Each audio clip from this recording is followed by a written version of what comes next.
सभी पत्रकार मित्रों को मैं यह बताना चाहूंगा कि लोकतंत्र के इस महापर्व में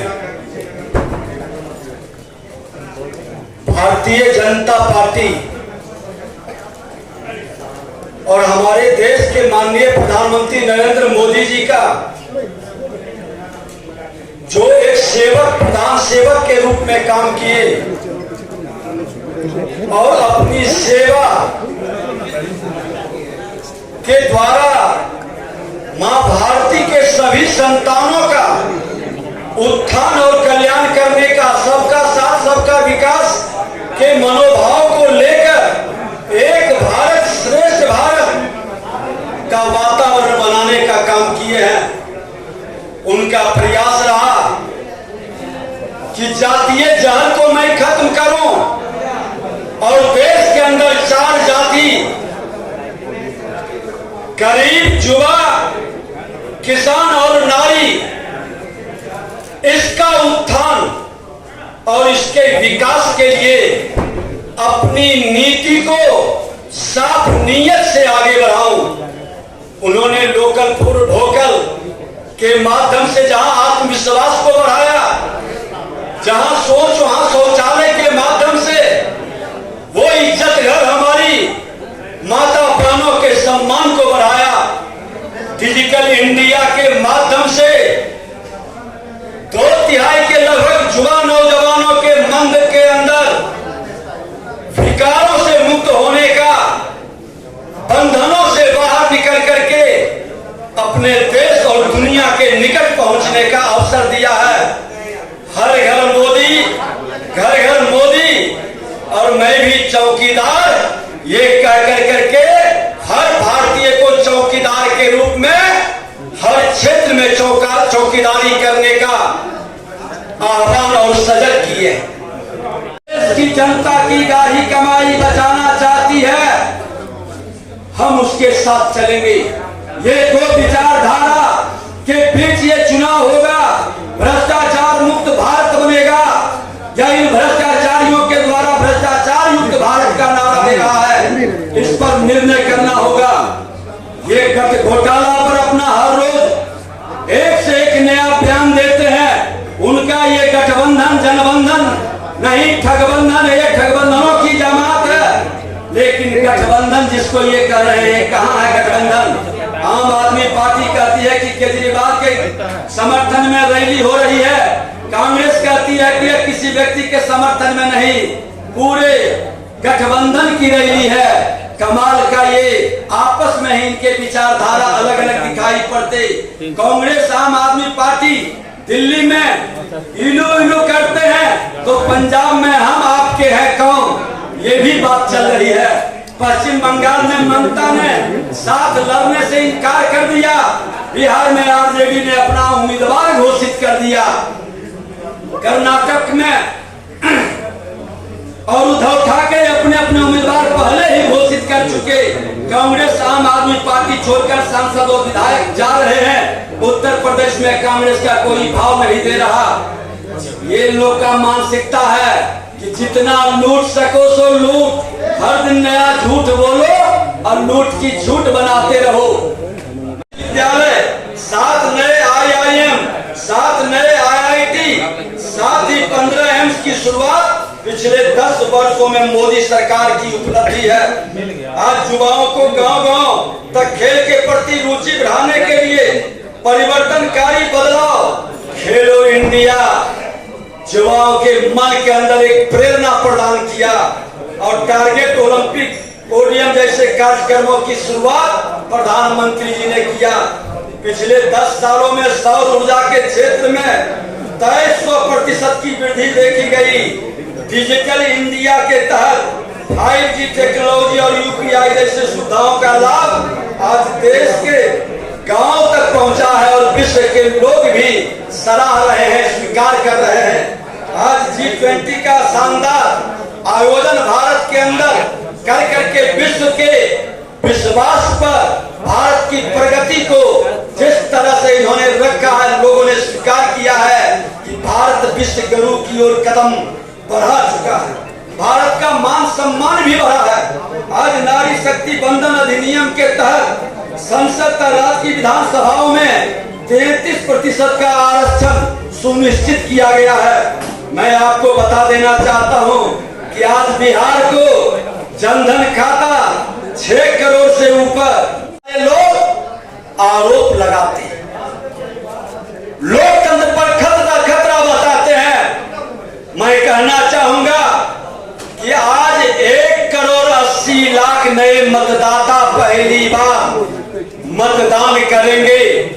उनको जानने का अधिकार है कि देश के प्रधानमंत्री जो प्रधान सेवक के रूप में क्या क्या काम किए हैं। भारत के स्वर्णिम काल के रूप में ये पीरियड का शुरुआत हुआ है 21वीं सदी के भारत का, जो देश का सम्मान विश्व में भी बढ़ाया, देश के नेतृत्व विश्व में भी विश्वास को हासिल किया है।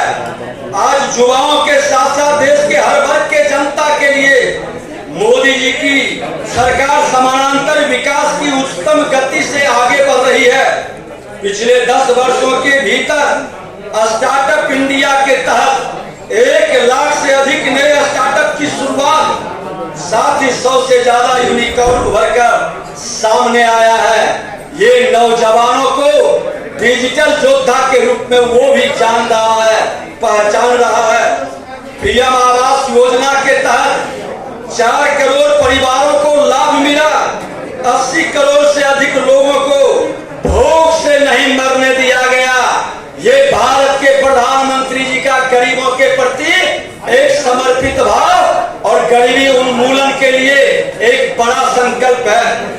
ये 10 साल के अंदर गठबंधन और विपक्ष की क्या भूमिका रही, क्या सकारात्मक विपक्ष की इन्होंने भूमिका निभाया है। मोदी जी को गाली देने का, देश को बदनाम करने का, हिंदू धर्म को गाली देने का, ये जम करके घोटाला करने का, जांच एजेंसियों को हतोत्साहित डुमरलाई या उसके नोटिस को इग्नोर करने का, कार्रवाई हो तो कोर्ट पहुंच जाने का, कोर्ट फटकार लगाए तो विक्टिम कार्ड खेलो, देश के लोकतंत्र पर खतरा बताओ, जनता को गुमराह करो। सारे चोर इकट्ठे हो चुके हैं।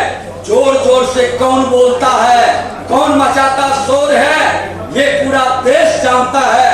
छाती पीट पीट कर भ्रष्टाचार बचाओ की रैली कर करके ये भ्रष्टाचारी भ्रमित करने का वातावरण बता रहे हैं। मैं तो आपको कहना चाहूंगा कि आज भ्रष्टाचार के मामले में कुछ लोग जेल में है, कुछ लोग बेल में है। ये भ्रष्टाचार बचाओ रैली में संदेह, ये टपोर संघ की लोगों की आवाज देश की जनता ने भी सुनी है।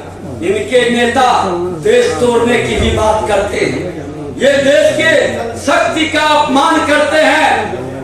ये देश के अपराधियों को आतंकवादियों के पक्ष में बोलते हैं। ये उदयनिधि स्टालिन के सनातन विरोधी बयान पर चुप रहते हैं। ये अपने घोटाले पर चुप रहते हैं।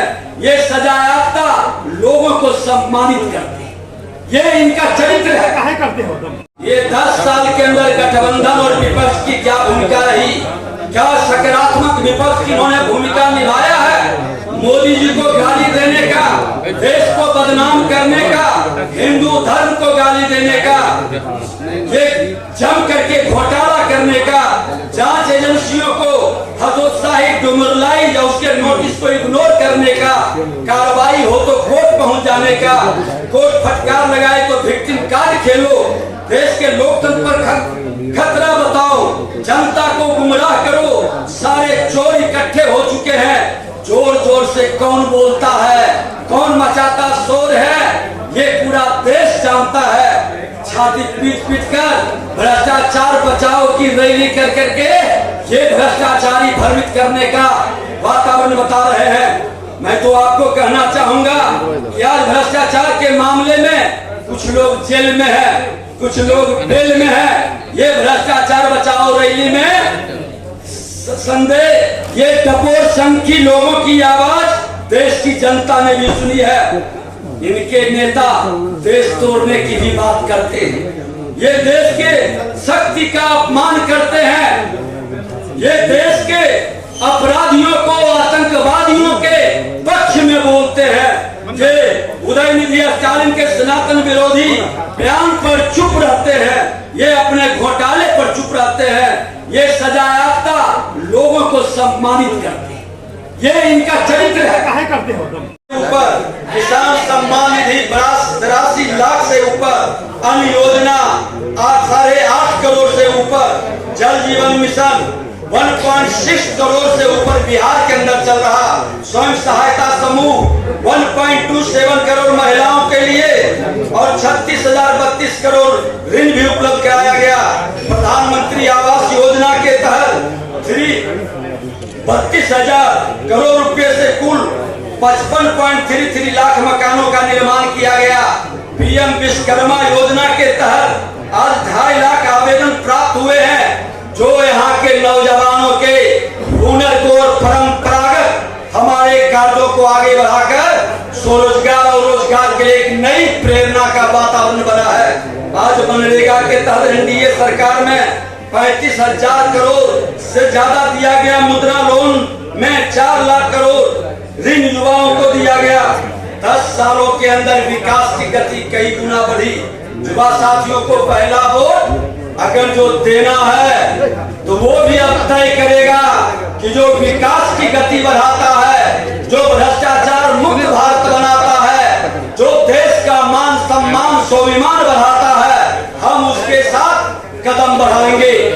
मित्रों में भ्रष्टाचार के भाईचारा का डेली शौक देखा, हमने देखा कि भ्रष्टाचारी किस घमंड से अपने भ्रष्टाचार का जो जस्टिफाई कर रहे थे, कितने आत्मविश्वास से बोल रहे थे भ्रष्टाचार हटाओ, मगर ईडी गठबंधन के नेता कहते हैं कि भ्रष्टाचारी को बचाओ।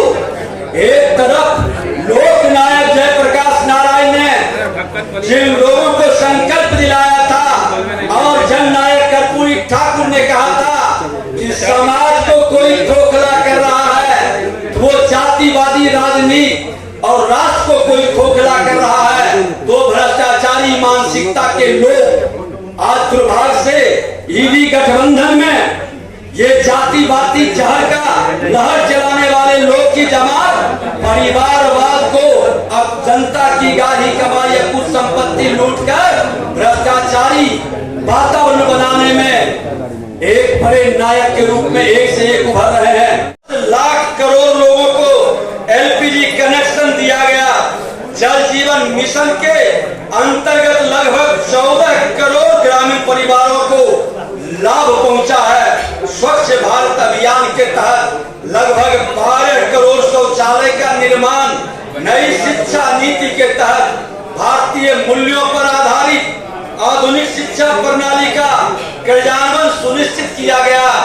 लोग अपनी सांस्कृतिक विरासत को भी जाने और अपने विरासत से प्रेरणा लेकर ठहरी हुई विरासत को आगे बढ़ाने का एक नए संकल्प को साकार आज के युवा करे। ये नई शिक्षा प्रणाली के तहत देश के प्रधानमंत्री जी ने किया। तो अपने परिवार के प्रति समर्पित हो,